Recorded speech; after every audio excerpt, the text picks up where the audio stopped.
11th science chapter number 3 physics સુરેખ પથ પર ગતિ જેમાં આપણે ઉદાહરણના દાખલાઓ જોઈ રહ્યા છીએ. જેમાં ઉદાહરણ 3.6 ની રકમ પર આપણે ધ્યાન કેન્દ્રિત કરશું.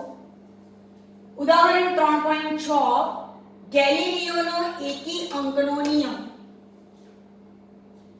ગેલિલિયો ગેલિલી નામના વૈજ્ઞાનિકે એકી અંકનો એક નિયમ પ્રસ્થાપિત કરેલો જેની અહીં આપણે ચર્ચા કરીશું. સ્થિર સ્થિતિમાંથી સ્થિર સ્થિતિ શબ્દ આવે એટલે v0 બરાબર 0.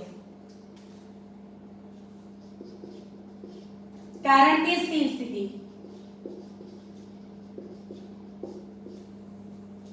સ્થિર સ્થિતિમાંથી મુક્ત પતન પામતા. તમને ખબર છે કે મુક્ત પતન એટલે મુક્ત પતન માટે આપણે શું જાણીએ છીએ? v0 બરાબર 0 a બરાબર g. જો આપણે અધો દિશાને ધનવય દિશા તરીકે સ્વીકારીએ તો આપણે આગળ ચર્ચા કરી ગયા છીએ કે અક્ષોની પસંદગીનો આધાર આપણા પર છે. જો આપણે નીચે બરાબર g ધારીએ તો ઉર્ધ્વ દિશામાં a બરાબર -g. નીચે તમે ઋણવય દિશા સ્વીકારો તો નીચે a બરાબર -g, તો ઉર્ધ્વ દિશા +y a બરાબર g. તો આપણે કંઈક પસંદગી કરશું અને આગળ ગણતરી દર્શાવીશું. મુક્ત પતન એટલે પણ v0 0. સ્થિર સ્થિતિમાંથી મુક્ત પતન પામતા પદાર્થ દ્વારા સમાન સમયગાળામાં કપાયેલા અંતરો એકબીજાના એવા ગુણોત્તરમાં હશે જે ગુણોત્તર 1 થી શરૂ થતી એકી સંખ્યા માટે હોય. સમાન સમયગાળામાં એટલે પહેલો સમયગાળો ટાઉ લેવો, ટાઉ એટલે કે તો તમે જે વાંચો તો બીજો 2 ટાઉ, પછી બીજો 2 tau plus 3 tau, 4 tau, 5 tau, જે આપણે અહીં દર્શાવ્યું છે. જુઓ સમય 0 tau, 2 tau, 3 tau, 4 tau, 5 tau, 6 tau. ટોર્કની સંજ્ઞા વિદ્યાર્થી મિત્રો કંઈક આવી છે જેને આપણે ટાઉ અથવા ટો તરીકે ઓળખીએ છીએ. બરાબર છે?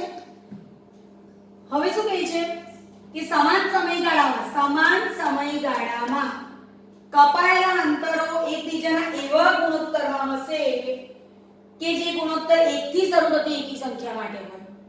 એટલે કે આન્સરમાં આપણને મળ્યું છે 1:3:5:7:9:11:13. ખ્યાલ આવી ગયો? ચાલો આપણે સ્ટાર્ટ કરીએ. તો હું અહીં a બરાબર મારી મરજી પ્રમાણે લઈશ. ધારી લઈએ કે ધારો કે અધો દિશા -y દિશા છે માટે મુક્ત પતન માટે a બરાબર -g લઈશું. એટલે આપણે આપણા સૂત્રમાં શું કરશું? a બરાબર -g અને v0 બરાબર 0. હવે આપણે સ્થાનાંતરનું સમીકરણ લઈએ કારણ કે આપણે સ્થાનાંતરની ચર્ચા કરવી છે. અચળ પ્રવેગી ગતિનું સમીકરણ નંબર 2 d બરાબર v0t + 1/2 at².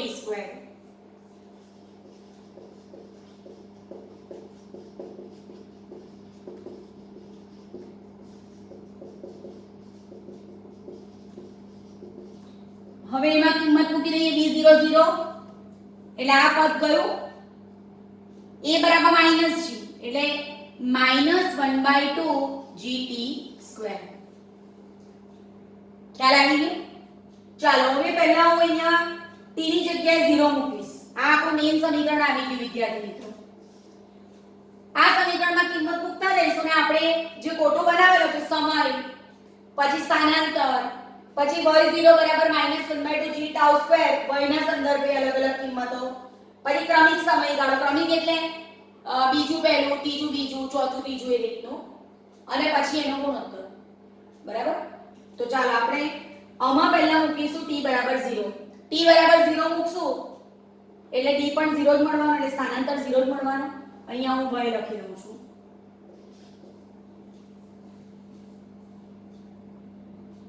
સ્વાભાવિક છે t = tau મૂકું ને આની કિંમત 0 એટલે આ 0 જ મળવાનું છે. બરાબર? ચાલો હવે આપણે સમયની કિંમત મૂકીશું tau.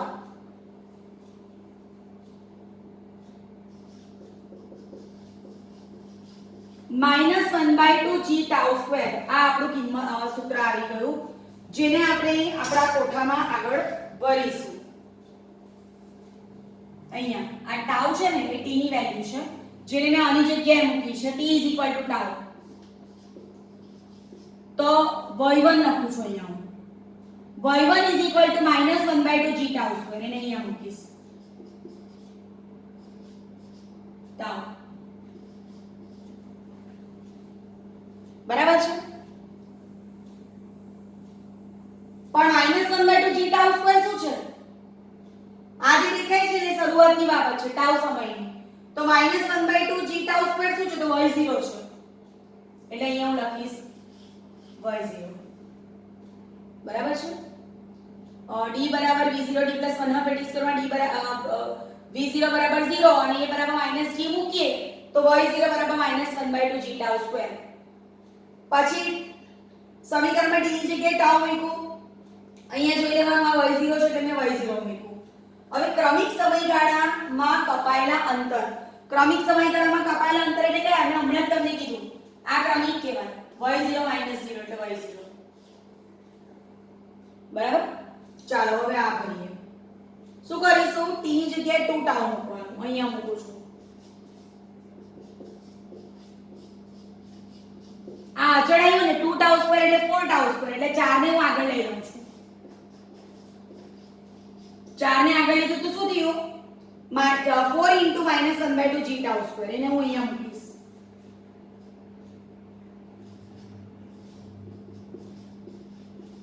ચાલો આગલા જેવું જ -1/2 g tau સ્ક્વેર શું છે y0 છે એટલે 4y0 ક્રમિક સમયગાળામાં કપાયેલા અંતર જુઓ તો 4y0 - y0 એટલે કેટલા 3y0 છેલ્લું કામ આપણે છેલ્લે ભરીએ આ જ પ્રમાણે હું અહીંયા મૂકીશ t ની જગ્યાએ 3 ટાઉ જો આપણે અહીંયા મૂકતા જઈશું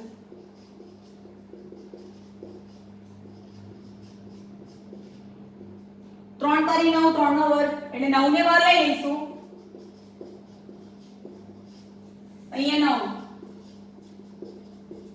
પણ હમણાં આપણે ચર્ચા કરી ગયા ને કે -1/2 g tau સ્ક્વેર તો y0 છે એટલે 9y0 બરાબર 9y0 - 4y0 ક્રમિક સમયગાળામાં કપાયેલા અંતર 9 - 4 એટલે 5 5y0 બરાબર છે આ રીતના આપણે આગળ ગણતા જઈએ તો 4 ટાઉ સ્ક્વેર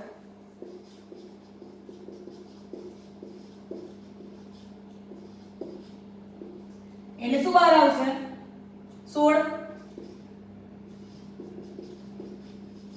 16 બહાર આવશે એટલે શું કરશું અહીંયા 16 * -1/2 g tau સ્ક્વેર એટલે 16y0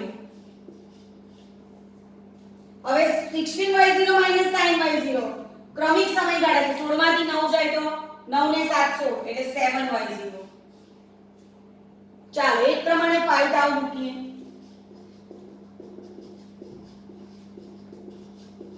એટલે 25 બહાર આવશે એટલે અમે ડાયરેક્ટ લખીશ 25y0 એટલે આ આપણી વેલ્યુ કઈ આવી ગઈ 5 સ્ક્વેર એ 25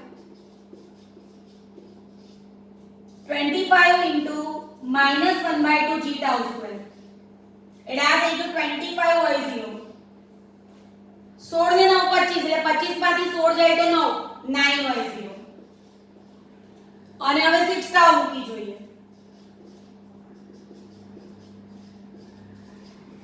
એટલે આ થઈ ગયું 6 સ્ક્વેર 36 36 * -1/2 g tau સ્ક્વેર એટલે શું થઈ ગયું 36y0 36 માંથી 25 જાય તો 11y0 હવે છેલ્લું કામ વાંચીએ કપાયેલા અંતરનો ગુણોત્તર કપાયેલા અંતરના ગુણોત્તરનો શું કરીશું આપણે પહેલા તો આપણને દેખાય છે અહીંયા ક્યાં y0 છે એટલે અહીંયા આપણે 1 લખીશું ચાલ આ વાંચો 3y0 / y0 એટલે કેટલા 3 5 પછી આનો ગુણોત્તર લઈશું આ 3y0 / y0 1 ત્યાર પછી આ y0 છે એટલે આ 1 થશે પછી આ ગુણોત્તર થશે 3 પછી આ ગુણોત્તર થશે 5 પછી આ થશે 7 પછી આ થશે આ લેવાનું હે 9 ને આ થશે 11 બરાબર છે ચાલો હવે આપણે જવાબ વાંચીએ જે ગુણોત્તર એકી શરૂથી એકી સંખ્યા માટે હોય એટલે કે 1:3:5:7:9:11 આવી ગયું. ટૂંકમાં પહેલા આપણે એક બેઝિક ઇક્વેશન બનાવ્યું, એમાં ટાઉ = 2 ટાઉ 3 ટાઉ મૂકતા ગયા અને પછી સાબિત કર્યું કે ગેલિલિયોએ એકી અંકનો આપણે સ્થાનાંતર અંગેનો નિયમ આપેલો છે. Thank you.